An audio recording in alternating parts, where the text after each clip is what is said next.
Michelle D. Atrian Ramos, sinampahan na mismo ng kaso ni alias Totoy kasama na rin si Sam Panilio sa pagsisinungaling nila at pagtrap mismo sa driver na ito. Ika nga ng driver, kung hindi nila nagustuhan ang pag-uugali ang mismong karakter niya, bakit pa sila nag-hire at bakit pa siya tumagal?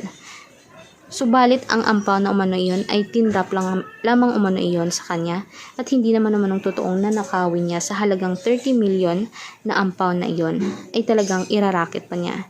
Hindi umano niya magagawa iyon. Sadyang tinrap lamang umano ng mga artista ito. Maraming mga netizen ang nagpuna at nagsabi ay siguro nga hindi nanalo sa beauty contest dahil ganun pala ang palakad ang mismong karakter niya sa likod ng mga ngiti nito at tila parang nagagandahan ang mga tao sa kanya.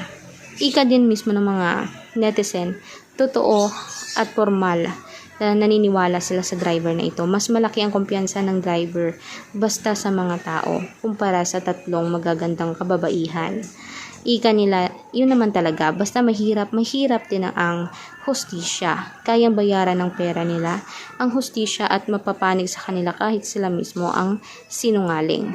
Ika naman ni Rian Ramos ay ipapatuloy nila ang kaso hanggat umano mabubulok si Mamang Totoy ito. Kaya naman na mas naniniwala ang mga Pinoy na dapat isang guni ito sa mas nakakataas, sa mas makakatulong kay alias Totoy. Hindi lamang dahil artista sila ay hindi dapat bahiran ang pangalan nila. Dapat silang makulong at dapat nilang pagbayaran ang mga pambibintang nila at mga pangtatrap. Kaya mga kanetizen, kanino kayo mas naliwanagan, mas naniniwala?